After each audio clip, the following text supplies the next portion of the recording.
Hello, so today I'm going to be making a cake for Halloween chosen for me by Ryan. This is the cake. I'm going to get nowhere near it because I've got 1 hour to decorate, but we'll see how we do. And I am using our banana bread, which you can get from Tesco's. Got these from Tesco's, or you can get the organic version in Sainsbury's.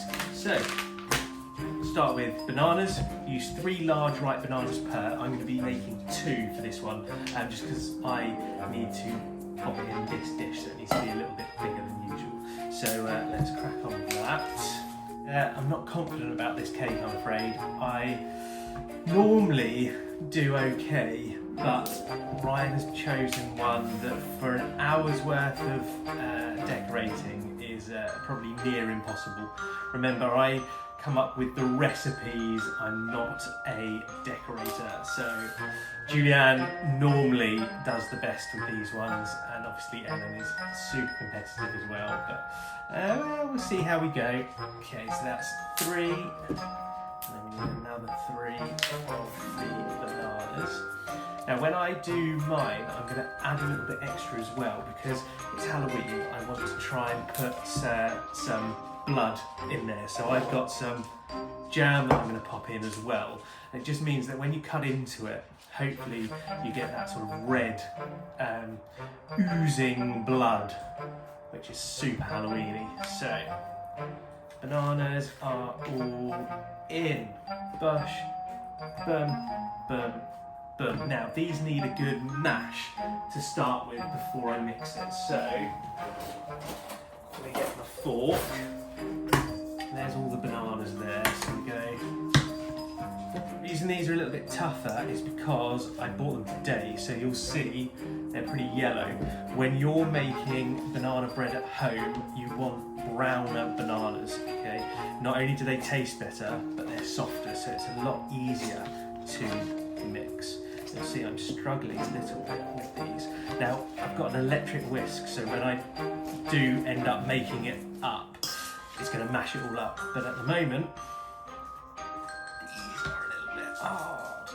50 grams of dairy-free spread per mix, so I need 100 grams of dairy-free spread. Spoon.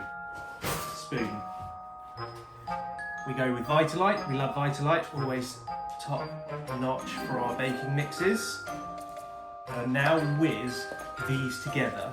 And then I'm going to add the mixes, because I don't want to get powder everywhere when I add them in. So, electric whisk.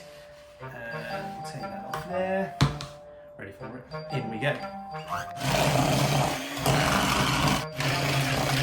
Nice. Almost shot banana all the way across. Mix it in slightly. So turn that over a little bit, just because as soon as you turn the electric whisk on, the powder will shoot up everywhere. Okay, so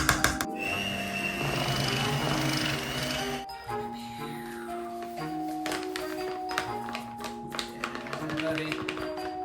Cool, so that is double mixes.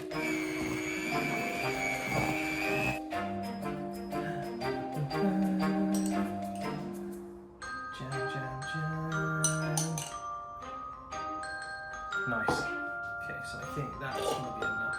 Put them in there as well. Okay, so that's going to go.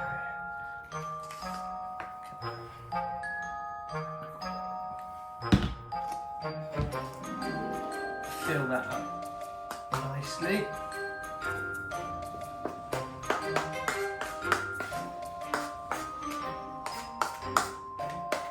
And remember, because this has 2 mixes in, I'm going to be covering it for the entire time and cooking it longer, because the middle needs cooking in that. So I've left about a centimetre at the top. Now we're going to boil that. And that then goes in the oven for, I'm probably going to give it an hour and then see what happens, maybe a little bit longer. Let's see what happens.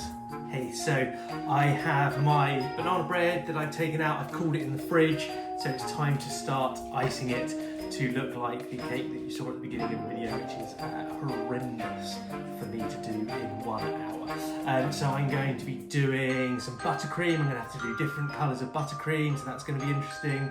I've got my fondant icing as well, blue fondant icing to wrap in it. Now the horns, I'm going to try and use marshmallows to make into horns. I've got a lot of food colouring here, using Flora for my buttercream because I want it to be quite stiff. So block butter is definitely better than Marge when it comes to the buttercream. And yeah, let's see what happens. Wish me luck.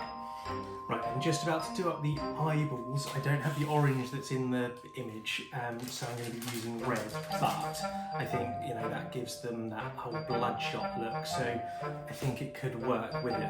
Literally all I'm going to do is roll the icing up into an eyeball, so it's going to fit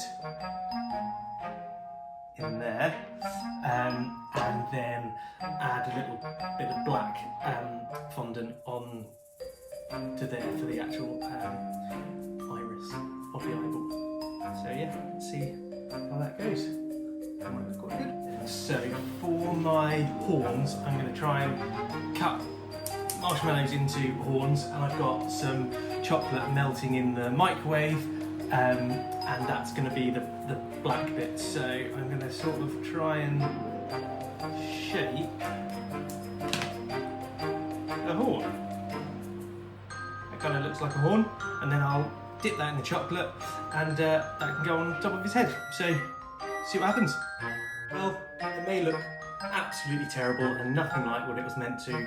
However, I've done it with 1 minute to spare. So, in 59 minutes, here is my recreation of the cake that Ryan asked me to make. I'll let you judge.